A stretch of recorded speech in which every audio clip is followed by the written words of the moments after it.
আজকে আমরা গেছিলাম বরেন্দ্র এলাকা। সেখানে আমরা আখ থেকে গুড় তৈরি করার প্রসেস দেখে আসলাম। দেখে মনটা ভরে গেল, যেন মনে হচ্ছিল আমি পুরনো জায়গায় ফিরে গেছি।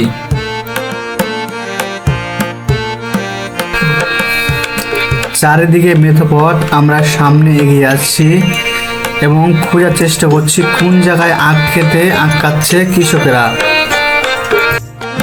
অবশেষে আমরা এক ভাইকে খুঁজে পাইলাম। তিনি আমাদেরকে প্রথমেই আখ খেতে দিতে চাইলেন। আমরা তা অবশ্যই বিনয়ের সাথে গ্রহণ করলাম। আর মনে হলো আসলেই মানুষটা ভালো মনের। এখন ভাইজান আমাদের কুশল দিবে খেতে, সেই জন্য প্রস্তুতি গ্রহণ করছে।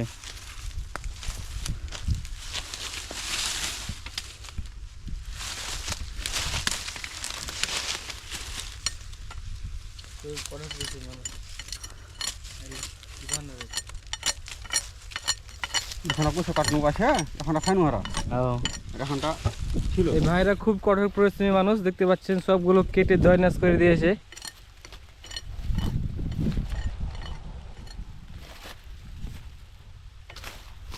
নাইম খা, কেমন লাগছে?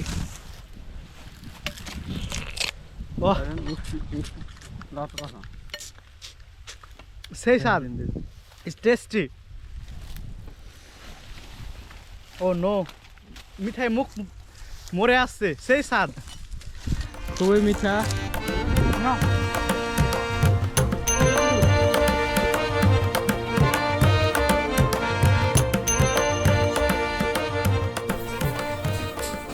আসলে আখ থেকে রস বের করার জন্য এইরকম বড় বড় মেশিন ব্যবহার করা হচ্ছে।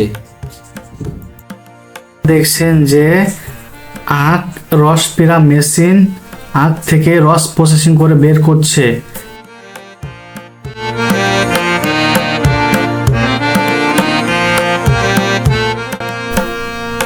তারপর এই রসগুলো ছেঁকে তাওয়াতে দেওয়া হবে, তারপরে তাপ দেওয়া হবে। উল্লেখ্য যে কাঁচা রস থেকে গুড় তৈরি করতে প্রায় 3 ঘন্টা সময়। দাদু ফুলি করতে কতক্ষণ লাগে, কতক্ষণ জাল দিতে হয়? আর 1.5 ঘন্টা। মানে মানে কতক্ষণ, মোট কতক্ষণ যে জাল কাঁচা রস দিতে ঢেলে কতক্ষণ লাগে? কাঁচা রস, প্রথম রস ঢেলে মোটামুটি 3.5 ঘন্টা। তাহলে দিনে 3 টাকা টাকা হয় নাকি?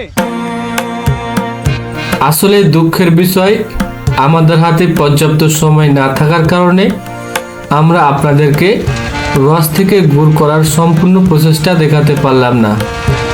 আপনারা অবশ্যই কিন্তু আমাদের চ্যানেলটি সাবস্ক্রাইব করে রাখবেন। আমরা ভবিষ্যতে সময় পেলে আপনাদেরকে রস থেকে গুড় করার ফুল প্রসেস দেখানোর চেষ্টা করব। তার জন্য আপনাদের সাপোর্ট অবশ্যই প্রয়োজন। কাইন্ডলি অবশ্যই সাবস্ক্রাইব করে দিন। আল্লাহ হাফেজ।